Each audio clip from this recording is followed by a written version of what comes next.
Well, today I'm absolutely thrilled to have on Darren Saul. Darren, we've known each other for quite a fair amount of time in regards to recruiting and getting people into our business and what have you, which we'll go through. But welcome, mate. Thanks for coming on. Thank you for having me, Tom. Really appreciate it. Yeah, so I wanted to have you on because for a number of reasons, which we'll get to. One of the big things is you're a prolific user of LinkedIn, of podcasting, of getting your name out there. How long have you been doing the LinkedIn thing for, mate?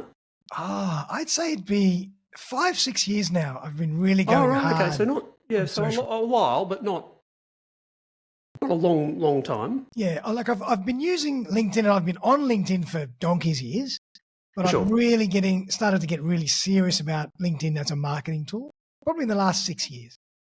Yeah, it's I suppose from a platform and getting your name out there to a wider audience, it's enormous. And interestingly, I've got a LinkedIn specialist coming on the show this week, which will be released in a few weeks. Very cool. And that's all she does is profile LinkedIn. But talk through us. How's it changed for you? Like putting yourself out there, putting meaningful content out there.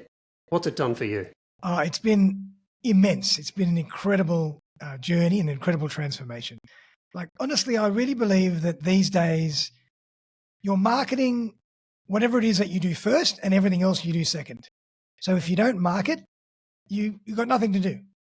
So LinkedIn, from a professional point of view and from a recruitment point of view, is the go-to platform.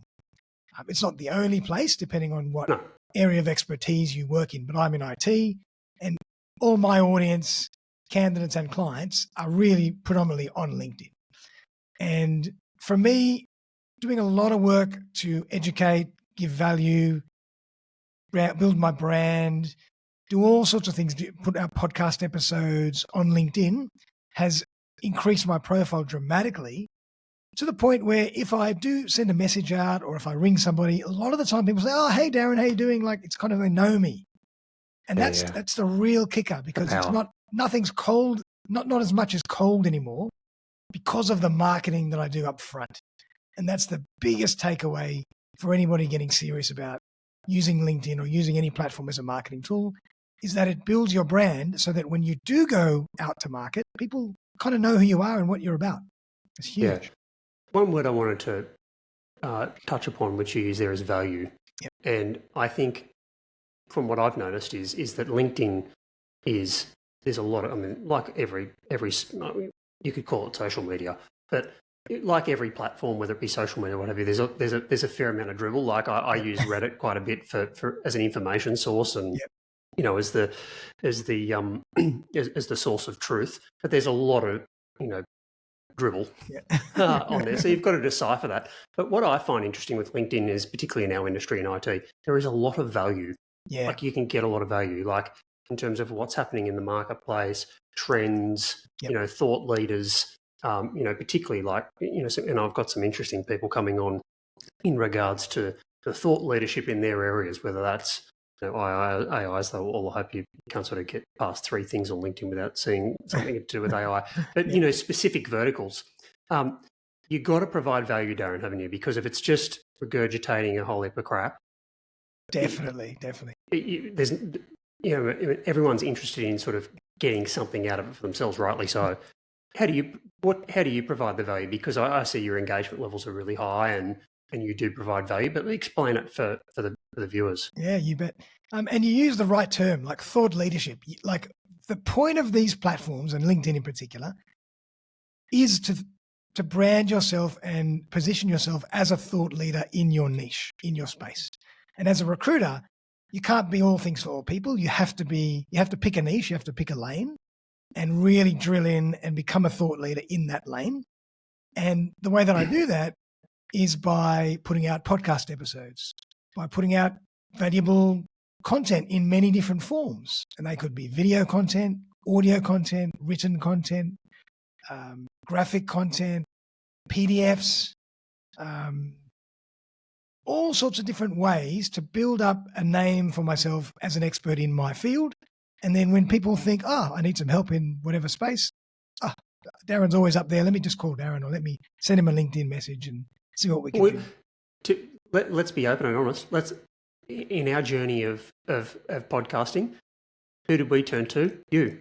Yes, thank you. So how do you get started? And one of the big things with yourself is just, and a lot of people say this, and it's sort of, a lot of people say it, but not a lot of people follow it, is just start putting it out there. Yeah. It's going to be rough around the edges. It's going to be average to start with, but it's surprising how much the rough around the edges type content can gain some traction. Definitely. We've run a very large client off the back of content. Wow.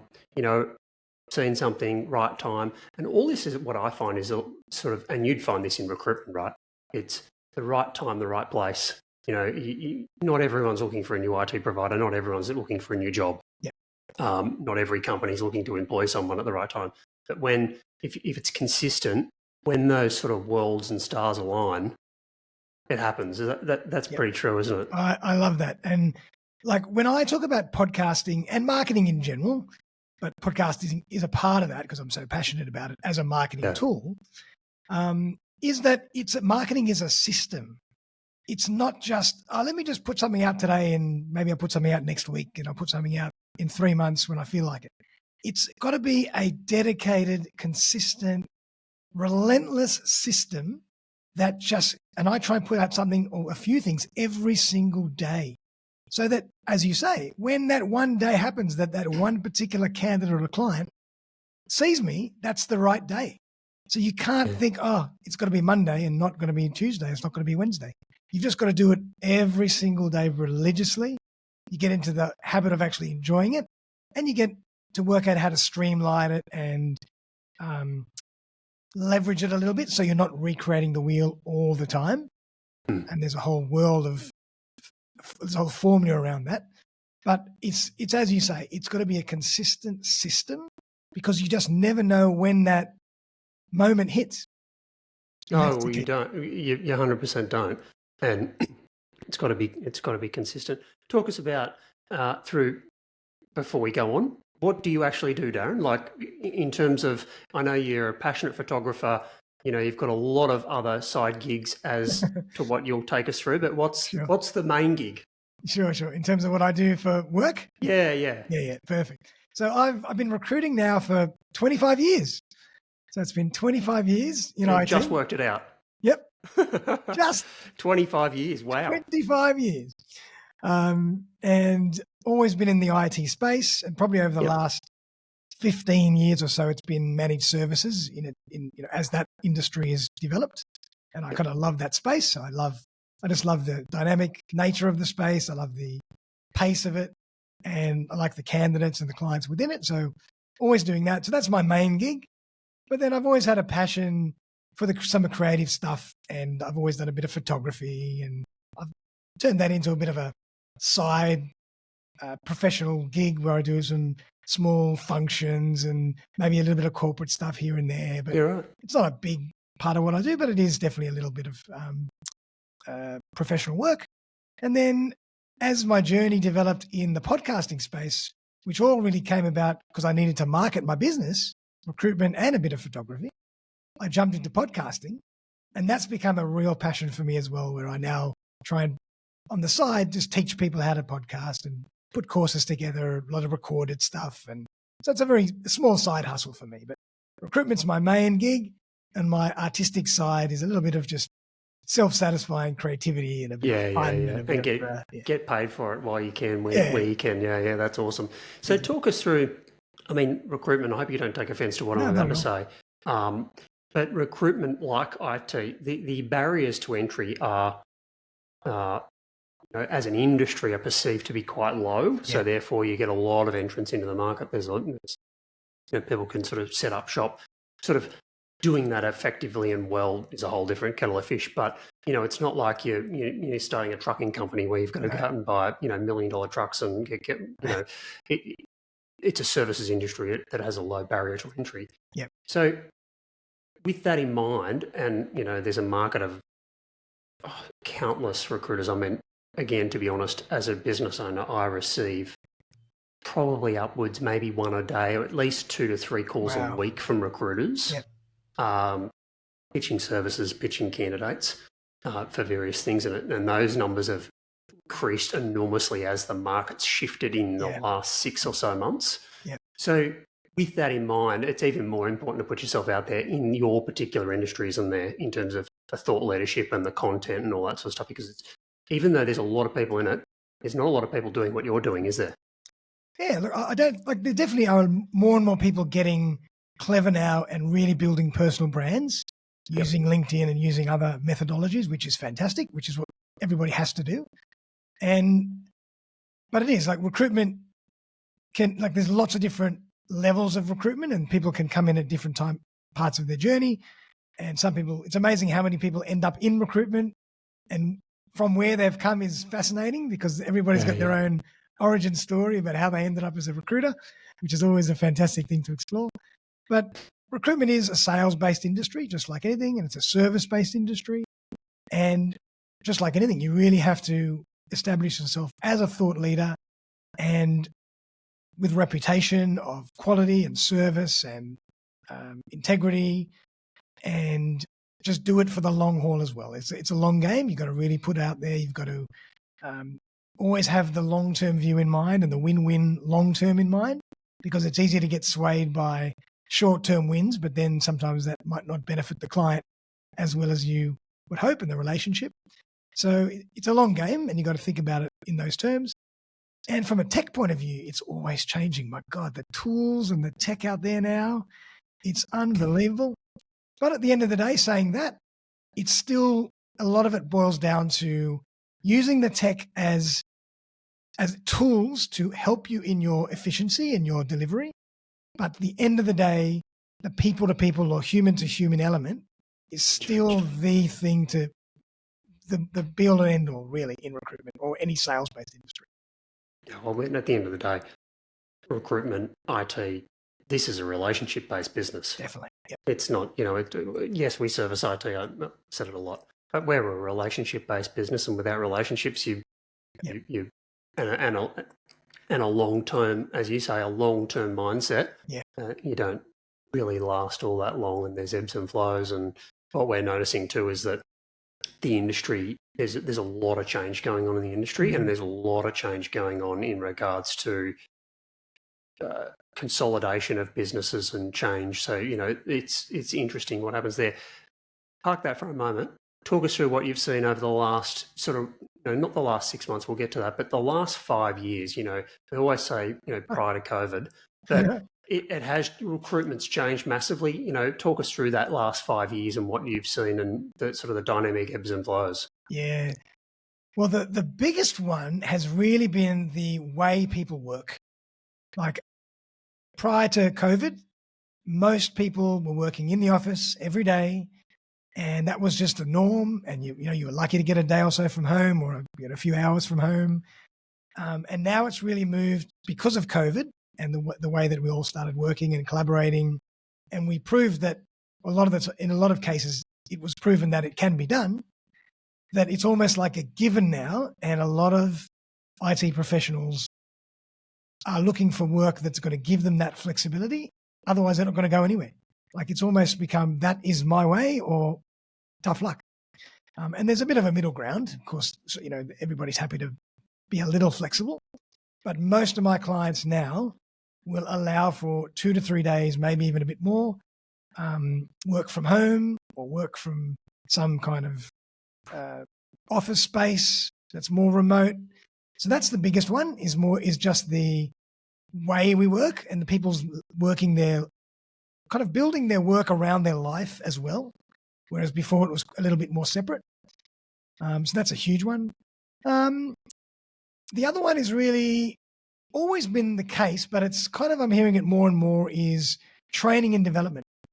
Like these days, if you don't put in the time to train and develop your staff, there will be a point when they'll say, I'm stagnating, I'm hitting the ceiling, I'm not being supported in terms of my training. So I'm starting to look around for more opportunities that are going to give me career potential, going to give me growth, going to give me training. So that's a huge one. And I definitely recommend any agent, any firm out there, any IT firm that is looking to really get serious is to have a bit of work-life balance and have a serious training and development culture, as well as the other aspects of culture as well. It's really important. I think too, off the back of that, Darren, is it's got to be, we've gone down a number of different iterations of training and development and what have you, but unless the training and development is backed by a very clear objective of where that individual wants to go and aligns to the organisation, you can put out all the training and developments and all the courses and get people to do it and assign the time. But if there's no emotional attachment on where you're heading and how those courses and the development is getting you there, there tends to be some initial hype, Darren, and then it just tends to fall off. Yeah, we're seeing that a lot. So unless you've got, a team of people that are committed to where they want to head, so we use the OKR framework and heavily investing in that, then it tends to sort of fall off the rails. So yeah, we're seeing that. In terms of I was speaking with this last Friday in regards to training and development is one thing, but then certifications is another. Mm-hmm. Certifications is this funny thing in our industry that there was a lot of importance put on certifications, back 10, 15 years ago, even before I was involved. Where's that sitting now, Darren, in terms of from a candidate perspective? Yeah. If they're putting themselves out there to get a new job or come into the industry, where do certs sit? Yeah, that's a really good question. And people ask me this all the time. And I put out a lot of content about this all the time. I've got my own views, but I want to hear it from you first. Yeah. Honestly, I think experience still trumps training any day.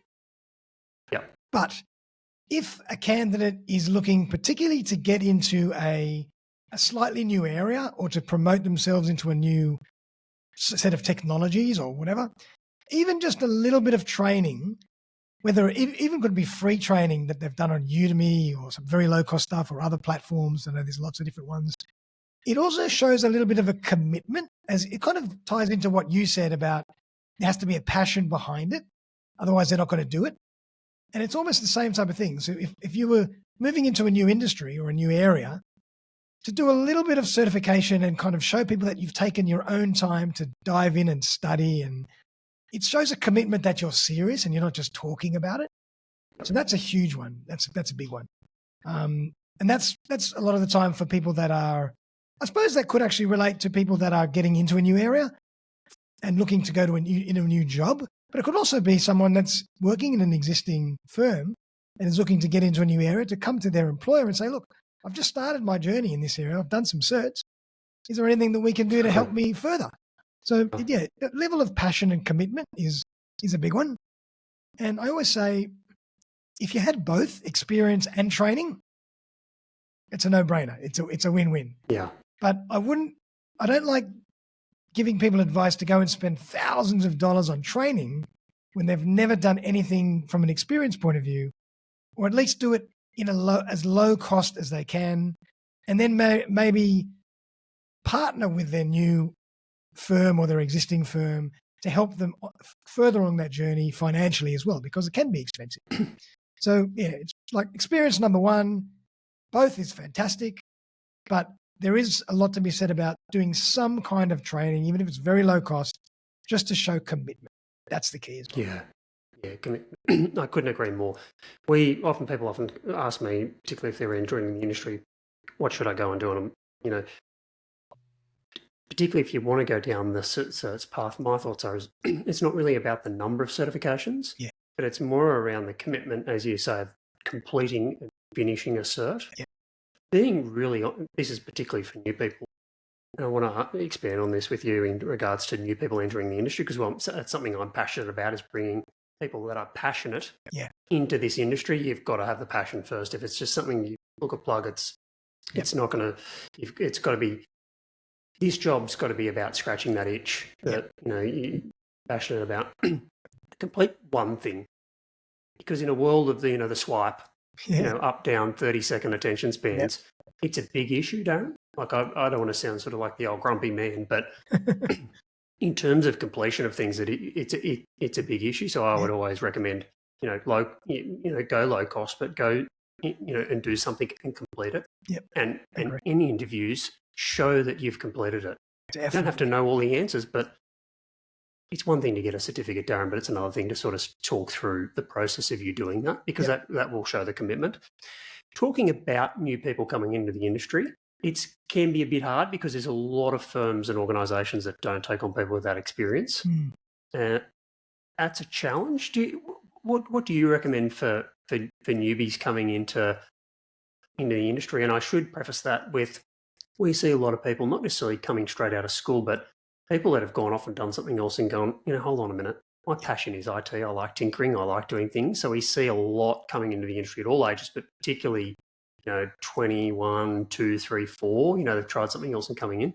What's your recommendations of how people should attack getting into the IT industry? Yeah, good one. And because I kind of work a lot in that support area, I get this all the time. And I would probably say a few things. First of all, some kind of commitment token, like some kind of low-cost training or something, definitely worth doing. The second might be any type of free work experience or internship of some kind. If they've even done 10 hours or they do it half a day somewhere here and there with a local, I know it's not easy to do, but if you can do something that shows that you're actually working, even if it's for free, that again shows commitment and shows that you're serious about this journey because you're willing to work for free and learn. So even if you approach people and say, look, I'll just do a couple of hours answering the phone or building a computer or doing get the opportunity to show the passion. Exactly. Anything. So just whatever it is, cleaning the shelves and stocking, whatever gear that you have in good order.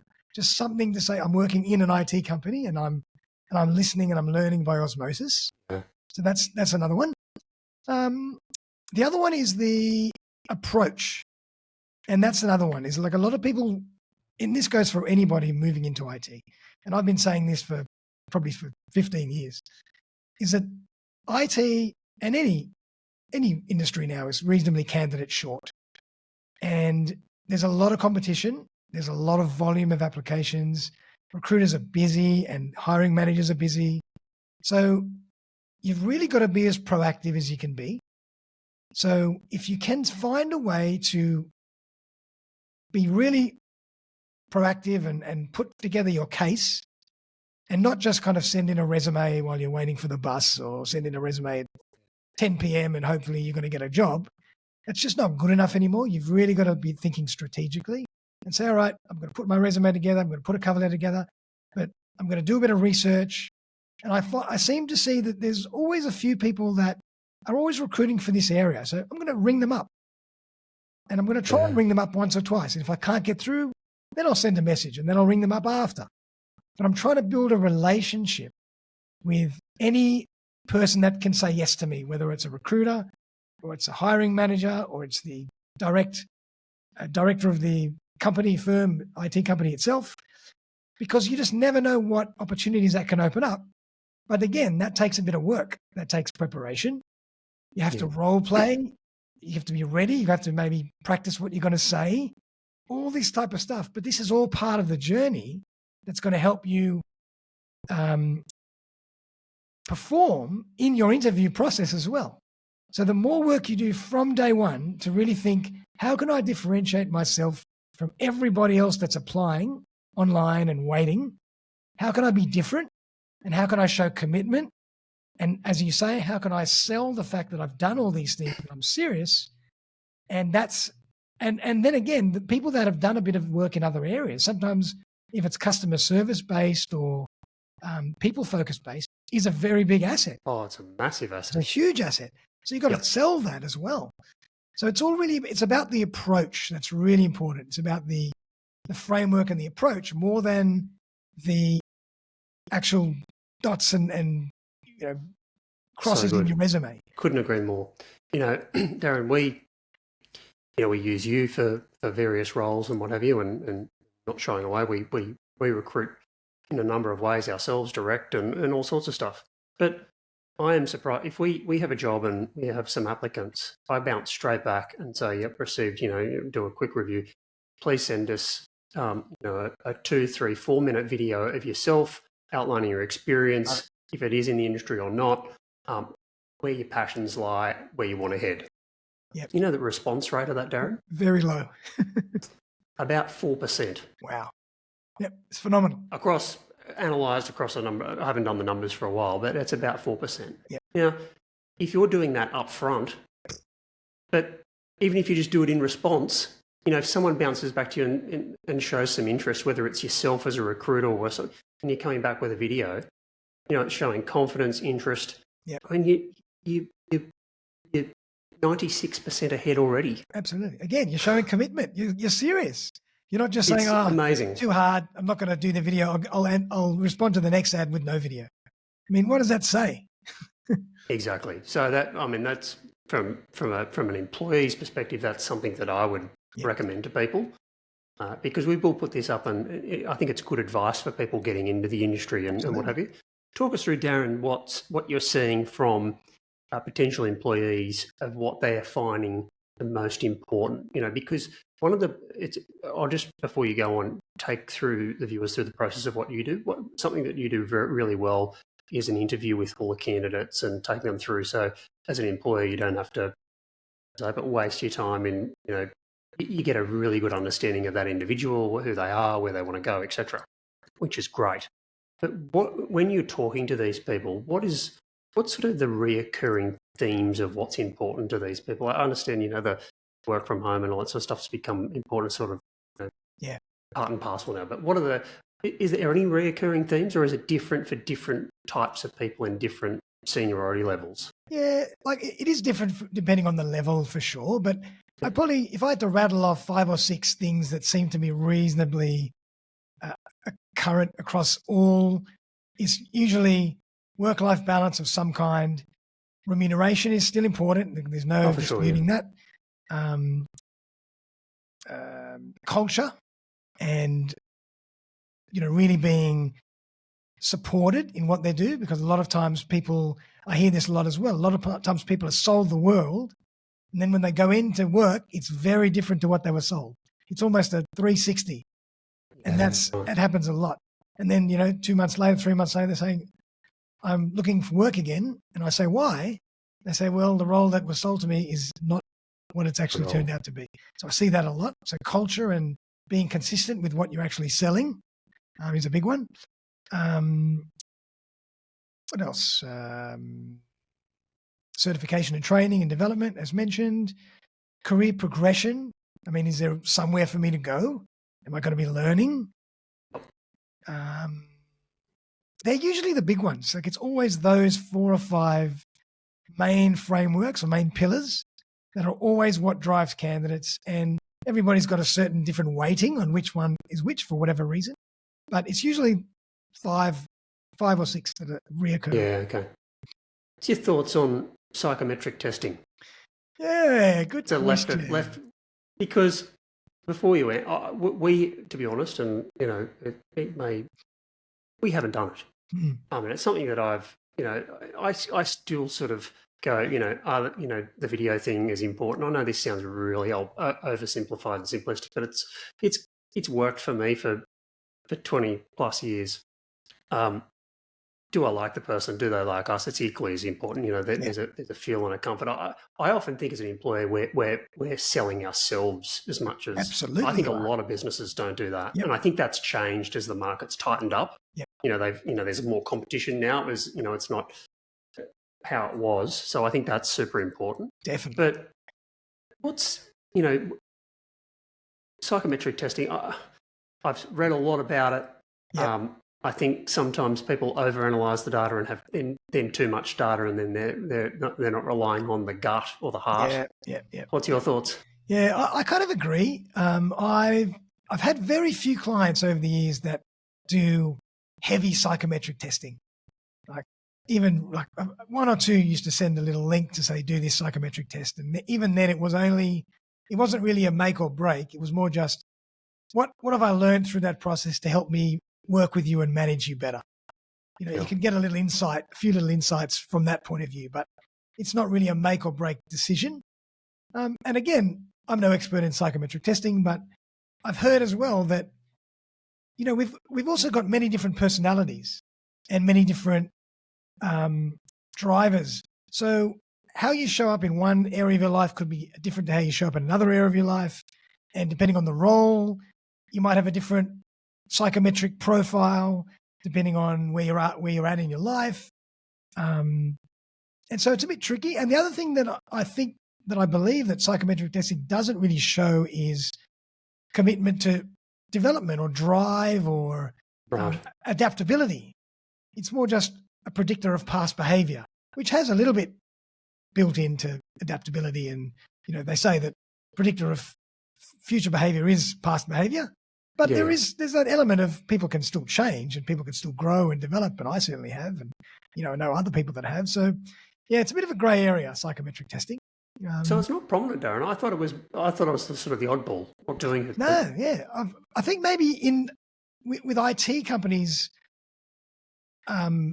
maybe not as much. Maybe with big corporate firms, they might have an HR department where they put them through this longer process, and part of that is your psych test. And even me, when I was getting into the industry years ago, I remember going to a firm and doing a 4-hour psych test. Oh my God, this is insane. And I had to do all this kind of stuff. So I think bigger firms might do that more than the smaller to medium-sized players. But then the problem is with that, especially in this market, is that slows down the process. Yeah. And that's another problem. You don't have time to be doing or scheduling 4-hour psych tests, getting them analyzed, getting the results back, interpreting the results. By then, the candidate's gone. They've taken another job. So, it's all about managing the time with the tools that you have, but you've got to be really efficient because the market's moving red hot fast. Speed is an enormous thing. When we still see, when been through the recruitment process with people, is that if we make a decision, It's got to be quick. Probably 7 or 8 times out of 10, if it's the interview that we all agree, we sort of look at each other and go, yep, and then offer the job on the spot. Yep. I don't understand this back and forth process and letting them hang. And, I mean, if that's sort of the way you're running your business, it's probably reflective of how you, do things when you're working for that organisation. Mate, talk us through what's happening from an employer perspective. How's the market?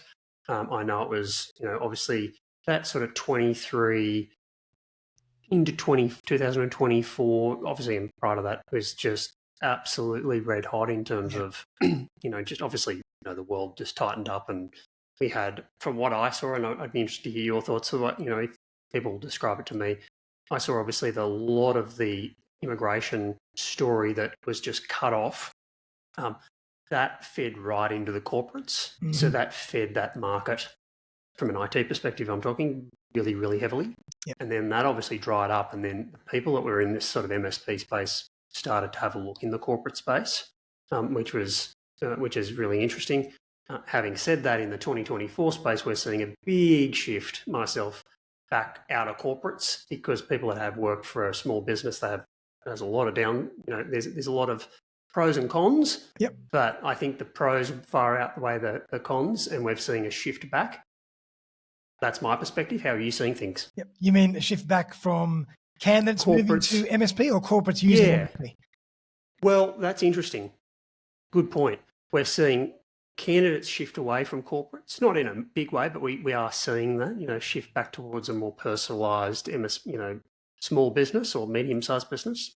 But we're also seeing on the flip side of it is, most of our growth is servicing the mid-market, entering into the enterprise space. So we're moving away from that sort of unstructured small business and just be open and transparent. And we're seeing those organisations take internal IT teams out and replace them with a fully managed approach, or have it coexist, so that they're supplementing, because the breadth of scope that a market company requires in the IT space just can't be serviced by definitely. 3, 4, 5, 6, even 10 people. You just can't have the level of breadth of experience. So we're seeing that, and of course with that comes, we're taking on some organisations where the employees can shift out of that and come into the employment of an MSP, and there's a lot of benefits there, because they get bigger benefit in terms of breadth of work and more clients and different technologies and lots of stuff. So that was a long way to intro it, but what are you seeing in the space? I'd agree with you. I'd say it's very much the same. There's always two schools of thought from a candidate point of view. If I start there, there are the candidates that have been in the MSP world for a long time, and some of them absolutely, or most of them absolutely thrive and love the pace. But some of them actually say, you know what, I've had enough of the not knowing what I'm doing tomorrow, or having to learn something overnight or whatever, because it's very dynamic. And that's what I love about it. So there are a few people that will say, you know what, I've had enough of MSP. I've been doing it for 10 years. I just want to go and own my patch in a corporate, and just that's all I'm going to work on for the next whatever. So there is a little bit of that, but most of the time, and then sometimes they do that for a little while and say, you know what, I'm bored. It's too slow. I got to get back to MSP again. So there's that. And then there's the people that have been in corporates that are finding that, and they're looking for a bit more technical exposure, a bit more growth, a bit more work with cutting edge tech and cloud and whatever. And they say, look, I've got to get out of here because I'm not getting that within the corporate space. So there's definitely a nice school. There's kind of pros and cons for both, and it's depending on the personality of the person. From a company point of view or a corporate point of view using MSPs, I'd say, like a lot of my clients are moving higher and higher into that enterprise, small enterprise level. Definitely. And it's either replacing or a lot of the time coexisting, as you say, with other corporates where they might retain a very low level support person or help desk person, and then outsource all the harder stuff to the MSP. All the specialist work, all the we're seeing as an exciting thing for our employees, because they're getting, as you say, an opportunity to get an MSP to work with the latest and the greatest quite often. Big corporates just can't do that. That's got to be very structured. It's got to go through enormous layers of process and what have you. The smaller organisations can be more nimble and move, and likewise the MSP develops that. But similarly, if we're putting people in the reach of the more corporate organisations, they are getting that level of expertise and getting a flavour for it. So it's an interesting space. Talk us through, what is your if someone is sitting here watching this, they either want to make a change, please come talk to me. But you can talk to Darren. But talk, particularly for people that are wanting to get into the industry, because we are passionate about that. What's the process from your perspective? How do they get in contact with you? What are the things that they should be doing before getting in contact with you? Yeah, amazing. Great question. So first of all, kind of alluding back to my initial framework as well, is before you even start engaging recruiters or engaging hiring managers, is take a bit of time to do your work and get ready, prepare, make sure you've got your messages articulated, you know what you're going to say, why you're looking for work. If you've moved around a bit, why? Because that's the first thing we're going to ask you. We're going to be digging into all these little subtleties. So you've got to make sure you've got your story developed, and it's got to be truthful, but it's got to be articulated in the right way. So make sure you're prepared. Make sure you've got your documentation that supports that. Make sure your resume doesn't have spelling mistakes and it's formatted properly. And all these little subtle things are so important to build that big perception. So all those little things. And then feel free, definitely give me a buzz, shoot me an email, a LinkedIn message, give me a ring, and just say, this is whoever, Mr. Candidate, looking to work in this area. And then I'd probably say, great, let's have a chat. Send me your resume. I might organize a Zoom call and as you mentioned, I like to do recorded Zoom calls, and then I share those with my clients, which they really love because they get to kind of see more about this person than just a resume. So much more powerful. It speeds the process up too, Darren. And it speeds the process. It's like doing the first it's all time. All time. And then, it helps me as well because I can really gauge that conversation and that personality better face to face. And then I hopefully would have a couple of different firms that might be interested, and we can start presenting you for interviews and work through the process. So that's kind of where I work. So interesting. I only work in the MSP space predominantly, and I'm always trying to build relationships with candidates and clients, and then it's just about matching them together when the timing is right. Sure.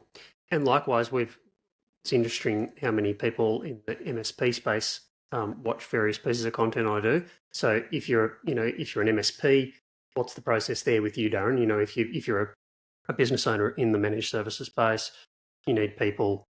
There's a lot of benefit in going through Darren. You're watching is going through Darren's process. Like the video and the pre-work. And I should also note before you answer, Darren, you've always been very fair with us. You definitely play the long game, which we're hugely appreciative of. So that's a big one. But for a business owner, what's that process? Sure. Thanks for that, Tom. I appreciate that. So for business owners, exactly the same. Just give me a buzz or send me an email. I'll answer within half an hour, give you a buzz back, and love to chat about whatever it is that you're looking to work through and put in a system or a methodology that's going to work for you. So the other thing is I'm really flexible in how I work. There's a million different scenarios and formulas that we can come up with. It's just about what's going to work for you. Yeah, awesome. Well, mate, I'm not sure whether recruiters or real estate agents are on the most, or used car salespeople. Sorry, mate, I'm honest and upfront, but you're definitely not one of any of those in terms of. I appreciate that. It's a cutthroat industry, recruitment, isn't it? Sure. And it does result in people doing some weird and wonderful things in the industry. Yep. I'm sure you've seen it all. I've seen it all from a business owner's perspective. And likewise, if you're a MSP owner or you're looking to get into the industry or change or what have you, it is important to align yourself with someone that is trustworthy, plays the long game. Because if you're being represented, you're essentially being represented on both sides of the equation. Definitely. And if they're not willing to play that ethical long-term game, then you're most likely going to get the outcomes that are associated with things that people are trying to make a quick buck and all those sorts of things. So I really appreciate you coming on. Thank you for your help, guidance, and efforts in all that we do. And what's the best way for people to reach out? LinkedIn, mate. Yeah, absolutely. And first of all, thank you. Thanks for all your amazing support over the years. It's always a pleasure to work with you. But people can find me on LinkedIn. You can find me on my website, which is just Saul Recruitment, SAUL recruitment.com.au. All the details are there. Just reach out and would only be too happy to talk to potential candidates or clients. Yeah, wonderful. And check out Darren's content because it's absolutely fantastic. And obviously we'll link all your details in the post, and it's hugely beneficial, as I say, if you're looking to get in, if you're a candidate looking to get in experienced, or you're a business owner. So thanks again for coming on, and we'll catch up again soon. Thank you again, Tom. Been an absolute pleasure. Thanks, and thank you for having me. Good on you.